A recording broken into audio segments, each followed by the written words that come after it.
Dear student, welcome to the Max academy. तो आज के लेक्चर में हम देखने वाले हैं लेक्चर नंबर 28, जहाँ पे हम देखेंगे मिटिगेशन ऑफ पॉइजन अटैक्स। तो प्रीवियस लेक्चर में हमने देखा था पॉइजन अटैक से रिलेटेड चीज़ें, what is a poison attack. जैसे पॉइजन को रियल लाइफ में भी अच्छा नहीं माना जाता है, एक ऐसी चीज़ है जो लाइफ थ्रेट की तरह देखी जाती है, ठीक है, जिससे लाइफ भी जा सकती है किसी की। सो इन द सेम वे, अगर किसी ट्रेनिंग डेटा सेट में रेलेवेंट डेटा में अगर mixing of the irrelevant data हो जाए तो it is just like a poison. So जो भी वो इंजेक्ट कर रहा है उस तरह के इररेलेवेंट डेटा पॉइंट्स को, वो क्या चाह रहा है, the degradation of the model चाह रहा है, या मॉडल परफॉर्मेंस को ख़राब करना चाह रहा है, ठीक है। So this kind of attack is known as the poison attack. And अगर ये ट्रेनिंग के टाइम पे हो रहा तो इसको हम ट्रेनिंग फेज़ में बोलते हैं, ठीक है। Attack at the side of या on the side of training phase. तो इसमें कुछ डिफरेंट स्टेजेस हैं in the mitigation of poison attack. There are three stages: stage 1, 2 and then stage 3. So moving on to the next slide. So firstly we will be discussing the stage 1. So stage 1 में जो हमारे पास सबसे पहले है जो कि हमारा है डेटा सैनिटाइजेशन।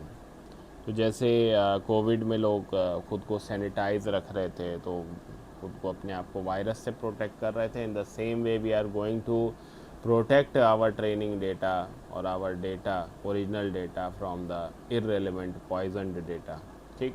तो उसमें सबसे पहले जो है हमारे पास वो है लेबल वेरिफिकेशन। ये जो फर्स्ट आपको दिख रहा है ये है लेबल वेरिफिकेशन। इसमें क्या होता है, there is an identification of the flipped और द करप्टेड लेबल्स। फ्लिप्ड मतलब मान लो ज़ीरो था, ज़ीरो का वन कर दिया किसी ने, या वन का ज़ीरो कर दिया, या स्पैम था, स्पैम का नॉट स्पैम कर दिया, ठीक है, नॉट स्पैम का स्पैम कर दिया, ठीक है। अगर इस तरह का कुछ है तो द आइडेंटिफिकेशन ऑफ फ्लिप्ड और the corrupted label is being done over here.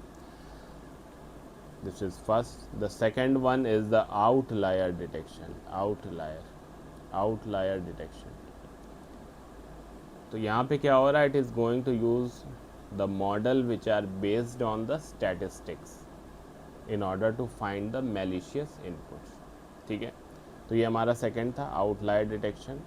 The third one is the data provenance. यहाँ पे क्या होगा, this will be dealing with the verification process of the sources of data and tracking the origins, कि data आ कहाँ से रहा है, source कहाँ है। जैसे आप डेटा सेट देखते हो तो डेटा सेट आपने कहाँ से लिया, कोई भी आपसे पूछता है तो वो सोर्स का वेरिफिकेशन कि whether it is being trusted or not, the platform from where the data set is going to be taken is a trusted source or not. The next stage is the stage 2, which is the robust training stage. तो यहाँ पे हमारे पास जो सबसे पहले आता है वो आता है हमारा डिफरेंशियल प्राइवेसी, ठीक। So basically there is a in this process, in differential privacy, there is an adding of the noise to the training data in order to hide the specific data influence. The next one over here is the adversarial training.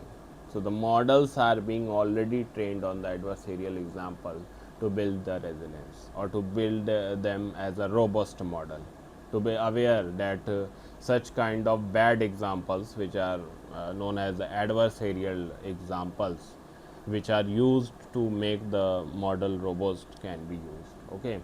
The next one is the trimmed loss function. Trimmed loss functions.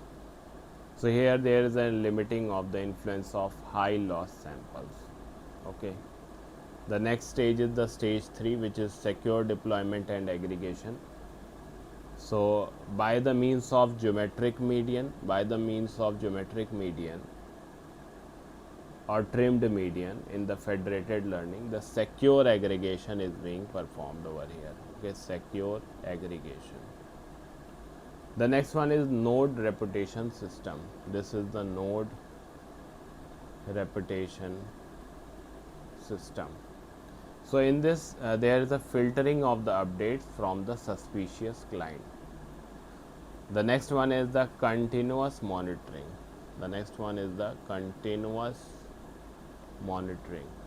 Okay, so in the continuous monitoring, the change in the shift, or you can say the detecting of the shifts in the model behavior after the deployment is being seen.